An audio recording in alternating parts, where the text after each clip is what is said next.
name is Dr. Richard Alm. I'm a chiropractic physician here in Columbus, Ohio at the Columbus Chiropractic Rehabilitation Center. I'm here with Nick Colosi, and today we're going to talk about integrating smart tools into your rehab paradigm.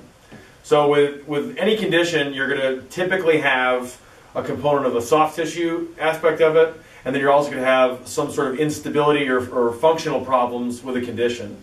Today we're going to talk about how that works with plantar fasciitis. So our nice little model here is going to lay down, pretend like his foot is hurting him really badly. So just to review the anatomy, I know that we've all kind of seen this before, but you've got the triceps surae will sort of come down into the Achilles tendon, the heel cord, and the fascia and the tissue from this structure here actually wraps around the back of the calcaneus and then blends in with the plantar fascia. The plantar fascia is a passive structure on the bottom of the foot that basically goes from the calcaneus mainly towards the first 3 digits. It does have fibers that come over to the last 3 digits, but it's thickest and strongest along here, which there's no coincidence. It is along or right underneath the medial longitudinal arch of the foot. Okay? So the soft tissue component of plantar fasciitis is, of course, the tightening of the plantar fascia. Now we always have to ask why, and in most cases the plantar fascia is going to have a reason to tighten. It doesn't just tighten because it wants to tighten. It tightens usually because of inactivity of the intrinsic muscles of the foot, and once you have that, the foot is not capable of maintaining and controlling the arch. So this is your hyperpronators, or the athletes whose subtalar joint, their hind foot, their rear foot, is too mobile. And if the foot is too mobile here, the body can compensate by tightening up the calf, tightening up the plantar fascia to help add stability to an unstable foot. We won't go over it today, but it can also be caused by instability of the hip, or even potentially the pelvis and the lumbar spine that themselves from the top down can drive excessive pronation here at the foot. Today we're going to focus on integrating the smart tools with exercise with the foot and soft tissue treatment of the calf and the foot. So the soft tissue treatment is going to obviously be in the actual plantar fascia itself. I would say you want to stay away from the tender areas until you see how the patient tolerates the treatment. It can be very, very tender, usually along that medial tubercle of the calcaneus, which is one of the attachment sites to the plantar fascia. So you can stay away from the pain area and work the tissue distal to it or even proximal to it on the calcaneus. Now, you don't want to forget that the tissue from the triceps surae blends here. So if you have excessive tightness of the calf or excessive tightness of the hamstring, that can produce fascial tension that will result potentially in plantar fasciitis. So if you only address the area that hurts, it may just be destined to return because you haven't addressed the soft tissue dysfunction up here or even here or all the way up the chain if you want to get into that. So we want to make sure that we are doing some of the soft tissue here and that we are doing some of the soft tissue here. Now we'll go over that in a second because I typically will start off with activation first and then we'll finish with the soft tissue second. So we're going to have Nick stand up here and we're going to go over a very basic exercise to restore some of the activity of the intrinsic muscles of the foot. So to keep it simple, the foot essentially has 3 points of contact, and that's going to be the first metatarsal phalangeal joint, the 5th metatarsal phalangeal joint, and of course the heel. We want to train the body or train the athlete to be able to support on those 3 points with some activity of the toes without gripping, right? So gripping is going to be an indication that you have excessive activity of what we call the long flexors.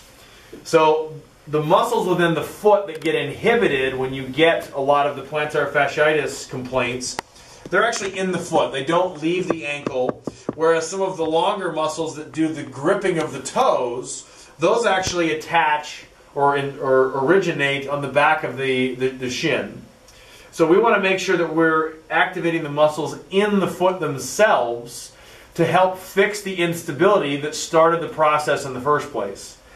So what we want to do is first show him where that is, that tripod, that talon, that three-point stance, however you want to call it. We want to have him just shift his weight and stand on the foot so that he can feel pressure on the first metatarsal phalangeal joint, the fifth, and of course the heel. The thing that we want to do, if you want to just turn and face the camera here for this, the thing that we want to do is we want to make sure that his knee is positioned in the right place. So you have people who are overpronators, right, that either have dysfunction in the foot and or dysfunction up in the hip. So if we get his foot set in a good position, but his knee is still driving in here into internal rotation, or what we call valgus, that's going to be sending mixed signals to the brain. We want to make sure that the whole lower extremity is in the right position. So we've got pressure on the first metatarsal phalangeal joint, the fifth, and the heel, and then we want to make sure that the toe is going to be, the knee is going to be pointing just outside the big toe, but not wider or not more lateral than the little toe. There's been a lot of debate in the rehab world lately about how far out can you have the knee. The reality is having the knee excessively in varus, or outside the toe, is equally as bad as having it excessively inside the toe. We want to restore normal, what we would call physiological function of the foot and the hip, and that involves keeping the knee essentially between the first and the fifth toe. Now, once we've got the knee and the hip set in the right place, we've got the patient loading correctly without the toes gripping. See, there's the tendency right there. The moment you get the foot going, they want to just grab the ground with their toes, which is an indication of the instability. We have to always remember that. So once we've got the foot loaded correctly, now we can have them lightly press the toes down into the floor without gripping. So a lot of people think that the toes don't participate in stability of the foot, but they actually do. There's muscles within the foot, the lumbricals and the interossei, that actually help support the transverse arch which runs from the first metatarsal phalangeal joint to the fifth. If you just use these 3 points and you ignore activity of the toes, then you don't activate the transverse arch. And that's one of the first arches to actually collapse or become dysfunctional before you become that hyperpronator.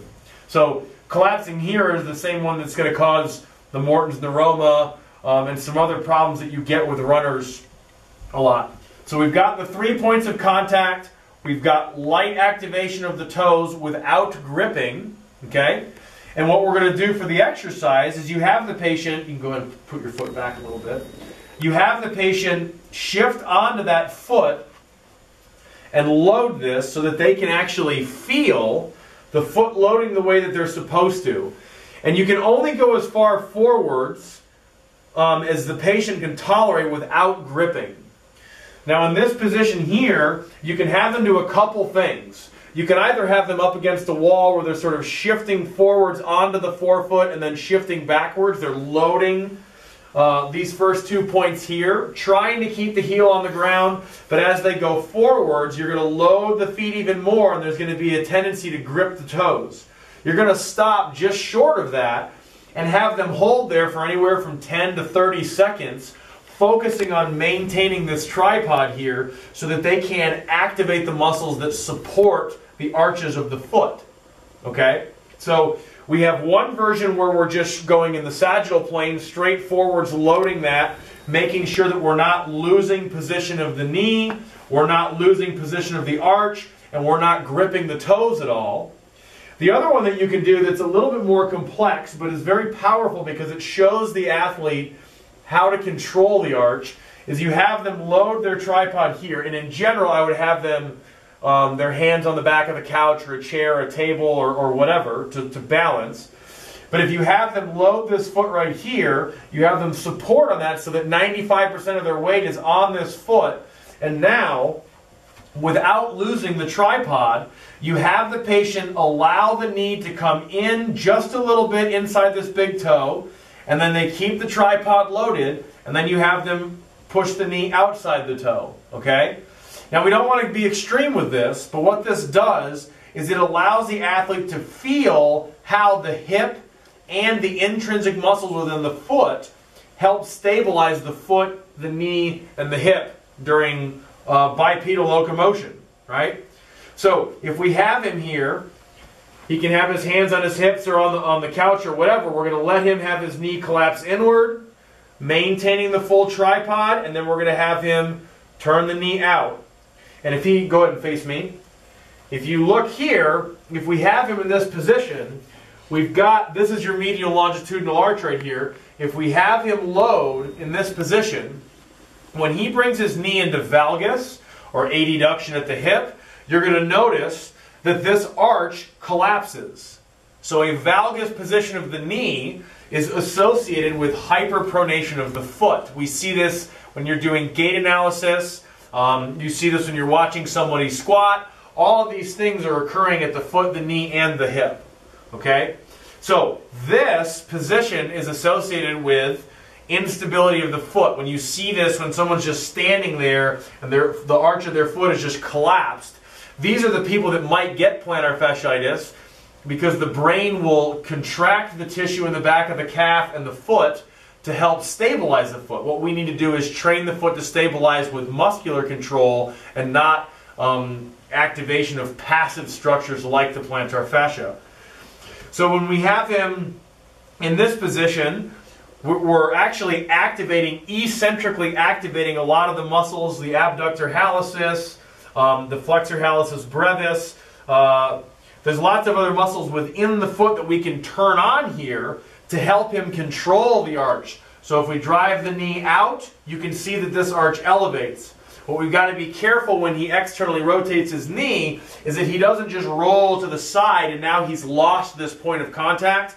So now we're no longer turning this stuff on. In this case, we're activating his peronei, which we don't want to do.